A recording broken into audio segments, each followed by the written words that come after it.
Maintenant, pour modifier le texte de votre site web, cliquez simplement sur l'élément de texte, puis sur Modifier le texte, puis modifiez le texte comme ceci.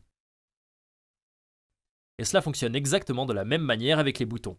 Cliquez simplement dessus, cliquez sur le bouton Modifier, puis vous pouvez modifier le texte ici. Et vous pouvez également ajouter un lien vers lequel ce bouton doit renvoyer. Relions donc ce bouton à la page de contact. Maintenant, pour déplacer des éléments de votre site web, cliquez simplement sur l'élément que vous souhaitez déplacer, maintenez-le enfoncé, puis faites-le glisser vers l'endroit où vous souhaitez déplacer cet élément spécifique. Pour remplacer l'une des images de votre site web, cliquez simplement sur l'image, cliquez sur Modifier l'image, puis remplacez l'image ici. Et vous pouvez ensuite télécharger l'image que vous souhaitez ajouter. Cliquez sur Sélectionner, et l'image est désormais remplacée. Maintenant, pour ajouter de nouveaux éléments à votre site web, accédez simplement à l'icône plus, ici à gauche, et cela vous montrera tous les éléments que vous pouvez ajouter à votre site web. Par exemple, ajoutons un bouton. Cliquez simplement, maintenez et faites glisser l'élément bouton sur votre page.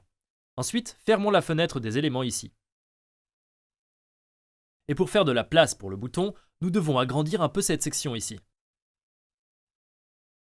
Alors, faisons-la glisser vers le bas, comme ceci. Et maintenant, nous avons de la place pour le bouton. Cliquons, maintenons et faisons-le glisser jusqu'à la position où nous voulons qu'il soit placé. Ensuite, cliquons sur le bouton Modifier et modifions le texte et lions-le à une page. Maintenant, pour ajouter une toute nouvelle section à votre page, passez simplement la souris sur la section sous laquelle vous souhaitez placer la nouvelle, puis cliquez sur Ajouter une section ici. Maintenant, nous pouvons commencer avec une section vide, ou vous pouvez en choisir une parmi ces modèles ici. Par exemple, choisissons celui-ci. Et puis nous pouvons modifier cette section exactement de la même manière que nous l'avons fait auparavant. Maintenant, chaque fois que nous voulons supprimer un élément spécifique de notre page, nous pouvons simplement cliquer dessus, puis cliquer sur l'icône de la corbeille.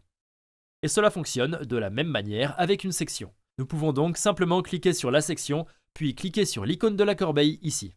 Et chaque fois que vous faites une erreur, comme par exemple en déplaçant accidentellement un élément vers une position étrange, vous pouvez simplement cliquer sur ce bouton Annuler ici en haut pour annuler la modification récente.